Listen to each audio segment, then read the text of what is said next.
Hey, what's up, y'all? This is Rodney, and I'm back, and I just wanted to come and run this mouth of mine. Listen, B. Simone, you know, I don't follow B. Simone.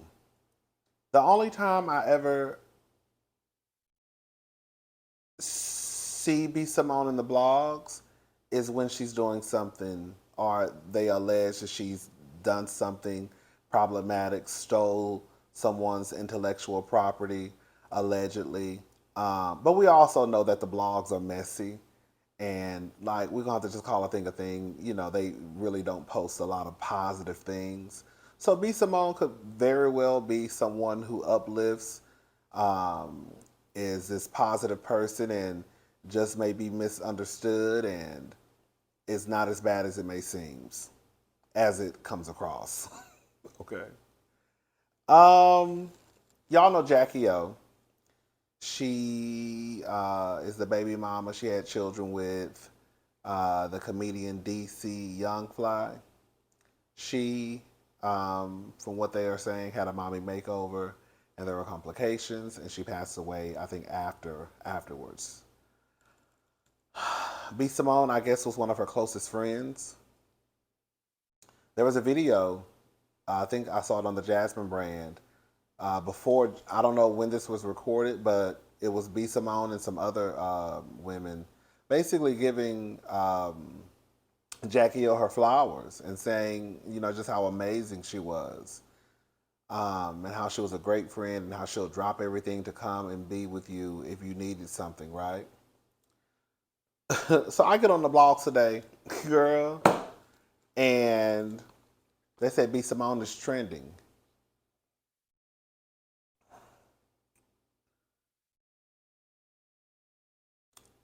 I saw people on the shade room. A lot of people were actually coming to B. Simone's defense. I saw a lot of people coming to her defense on the shade room. The neighborhood talk, you know, they was off with her head. Okay. Um, Let me just post what she said, and then we'll talk. This is what she said. Now, mind you, her friend Jackie O just passed away a few days ago. I don't think it's been more than a week, actually. And so this is what she said. If you're not on my close friend, I'm sorry, if you're not on my close friends, you're not going to see much of my life during this time.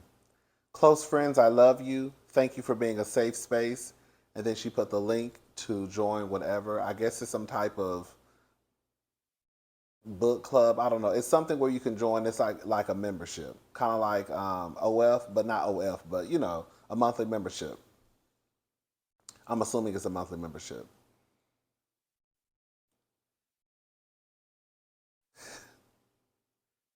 Can I say something?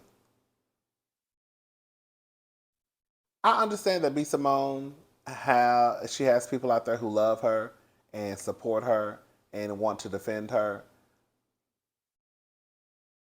But your girl is wrong, and I'm going to tell y'all why B. Simone is wrong in this situation. Before I even tell y'all why B. Simone is wrong, I also want to say this, baby girl. The girl, listen, we got bills. You know, just because someone passes away does not mean you stop paying your bills. And just because, unfortunately for Jackie O's family, she passed away, that does not mean B. Simone ain't got bills to pay. That don't mean her family ain't got bills to pay. Girl, like I say, in the real world, when someone dies, we get 3 to 5 days bereavement, and then we got to go back to work on Monday. You know, the light bill still due, the mortgage still due, the rent still due, the car note, the daycare. Baby, the bills is coming. So I'm not mad at B. Simone for still working. And then on top of that, some people deal with grief differently. Some people like to just throw themselves into work and just work, right? Some people will sit in their room and just cry. Some people could do all of the above. But this is a problem that I have with this, and the people who are trying to defend this. Shout out to all y'all trying to defend this, but I'm gonna tell you why I think y'all are wrong. She says, if you're not on my close friends, you're not gonna see much of my life during this time. We know that B. Simone was friends with Jackie O. So when she says you're not on, if you're not on my close friends, you're not going to see much of my life during this time. We're thinking, oh, she's grieving. So that's probably why they're not going to see much of her time. Because her friend just died. Close friends, and I think that's what she calls her supporters. She calls her supporters close friends, I believe. Close friends, I love you. Thank you for being a safe space. And then she puts the link so you can sign up. I don't see how y'all don't see how this is problematic. If you're not on my close friends, you're not going to see much of my life during this time. Why are we not going to see much of you during this time, right? Because you're probably grieving because your friend just passed away. But even with that being said, you still put the link to your situation. Now, it would have been different if B. Simone got online and said, here's a link to my app. Boom. Because from what I was reading in the comment section, she always promotes this. I'm not mad at B. Simone for continuing to support her business, okay? But it's how you go. You know how they say it's not what you say, it's how you say it. If B. Simone would have came out and said, "Hey y'all, I know we have a monthly book, situation this month, but I'm going through something right now. Someone who I love just passed away, so just give me a few weeks to get it together, and then I promise I'll be back next month." I guarantee you those people would have understood that, right? And then maybe a week later, she posted the link to her app or whatever. You know what I'm trying to say? Her monthly stuff. I don't think anybody would have thought anything. But you're letting us know that you're grieving, but also, girl, sign up. Because y'all not going to get to see me. Y'all not going to get to see me, but you can see me if you sign up right here. Because I'm really grieving. So just sign up right here if you want to see me. That's exactly what B. Simone just did.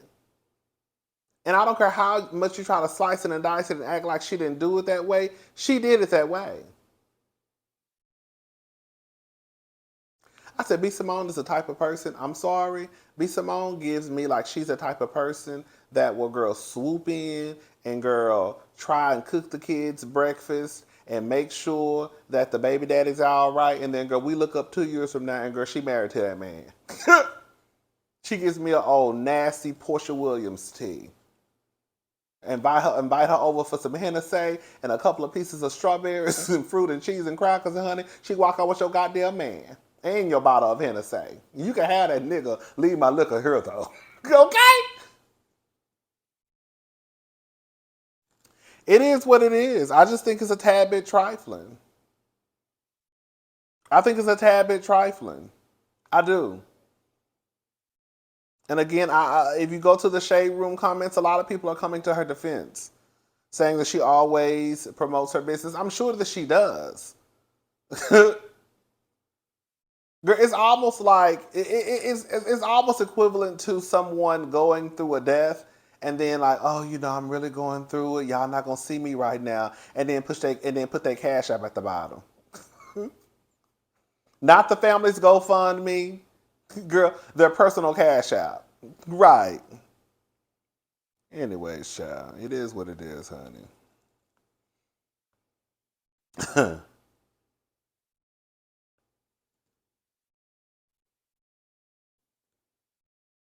Girl, listen to this. So this is according to Hollywood Unlocked. Wendy Williams' manager slams her son, Kevin Jr., for his recent allegations. If your mother was near death, would the first thing you do is call an online publication?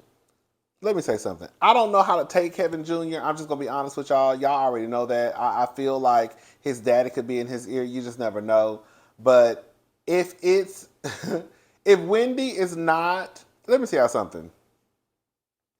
If Wendy, girl, I don't know if y'all know, but Kevin got evicted. Not big, look, Kevin. Kevin got evicted. So when you start to think about the things that have been going on, I could see how it probably could be difficult for Kevin to get in contact with his mother. So he probably felt the last thing that the last option he had was to go to a publication. Listen, my good eyes on Kevin, but I'm also kind of with him on this. Something is going on.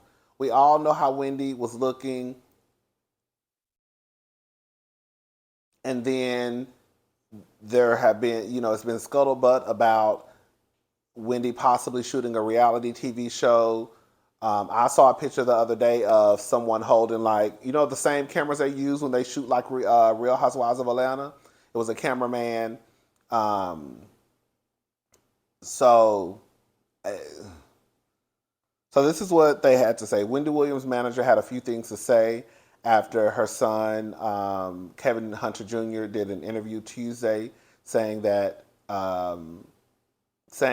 that feels like his mother is near death. Oh, that he feels that his mother is near death and being taken advantage of. I really think she is doing bad, and I think that she's being taken advantage of. I do believe that. Entertainment Tonight had a conversation with Williams' manager, Will Selby, and he responded saying, taking advantage of her for what?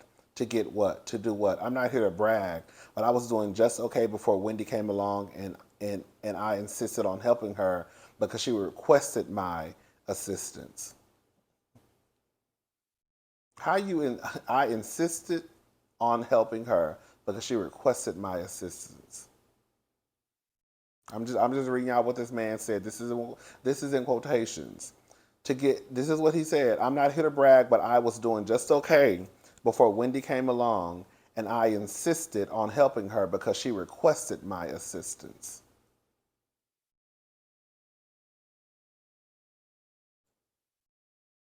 Okay, girl.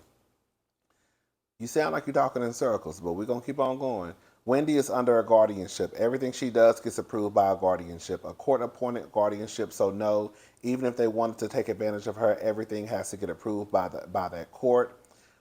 So, any type of business dealings that we do, Wendy, myself, and anyone, we have to get the guardianship to sign off on it. So, how can we take advantage of her? Easy. I still feel like there's ways around it. You could be over there convincing Wendy, girl, 1 + 1 = 17, and she might be so much out of it that she just like, oh, okay, yeah, we're gonna sign off on it. You can still, I feel like there's still ways to get over. Girl, people can get over every day. Selby also took the time to call out the 22-year-old for running to a news publication to express his concern for his mother's well-being. If your mother was near death, would the first thing you do is call an online publication, he asked. Okay, so that's all I have to say about that. I usually don't do this. I'm only speaking on behalf of my client, and I'm not trying to debate with Kevin. You know he's a young man, and honestly, I feel like he's gone through a lot. He's probably dealing with a lot. I have a son that's the same age as him, and sometimes you just make poor decisions. In my opinion, I'm just speaking. I'm just speaking to my son. Girl, no, you ain't. Kevin ain't your son. You over there probably taking advantage of his mama.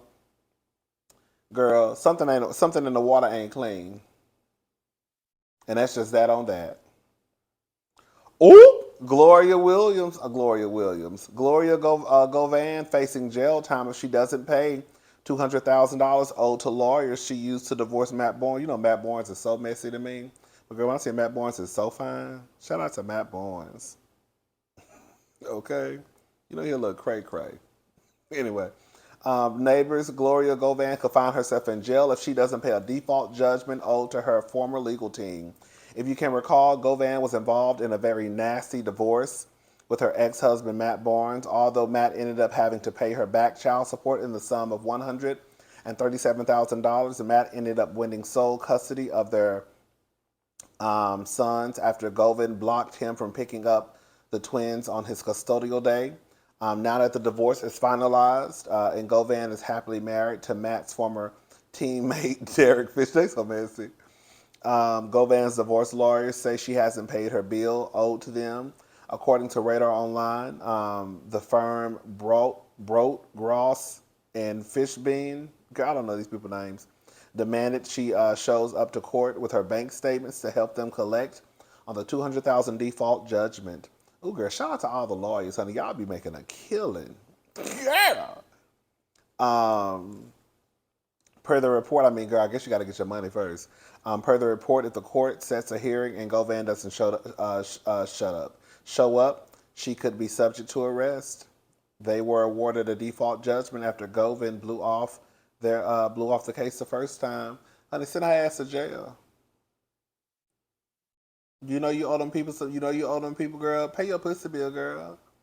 Girl, I bet you. I know. You know what it sounds like. It sounds like Matt and Gloria both a mess. Quiet as it's kept. They. It just like Matt seems a mess. Gloria seems a mess. I bet their relationship was toxic as hell. I know that. I know that. That marriage was horrible.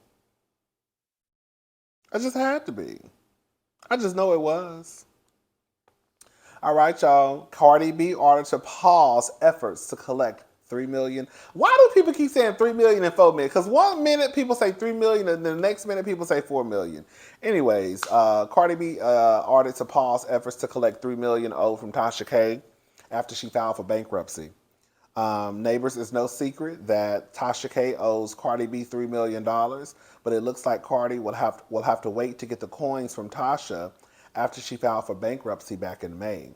According to Radar Online, a Georgia judge put the pause on Cardi trying to seize Tasha's assets. The judge said that the Chapter 11 case puts all Tasha's pending legal matters on hold until the bankruptcy is resolved. Earlier this year, Cardi was awarded. Y'all already know what she was awarded, and y'all already know why she sued, girl. So I guess Tasha. I guess Cardi gonna have to wait until she get her money, girl. You know what I think, and I'm gonna be done with it, girl. Because at the end of the day, I really don't give a damn.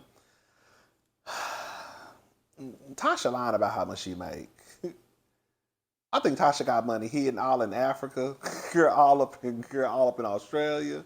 I think she got money hidden all up in a mattress in the backyard and a secret wall. Cause when we was reading over Tasha's numbers the other day, and they say that she had put on a piece of paper that she only made $156,000, I think in 2020 or 2021. Girl, I'm not buying it. Girl, I don't know what Tasha is writing on that paper. I don't know if she did like this.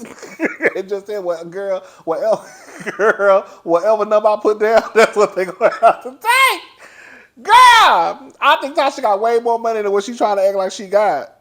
Okay. Now, I don't know. That's just what I think. I hope Tasha not lying to these people because that will put her in a deeper hole than what she's already in.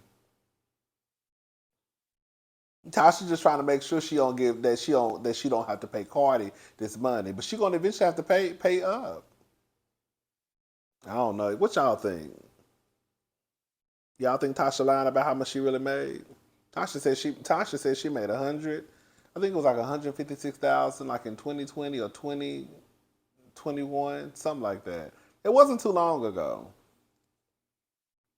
I don't know. Shout out to Tasha, honey. Shout out to Cardi B. Tasha, girl, hope you got it, honey, because Cardi B not playing with your ass. All right.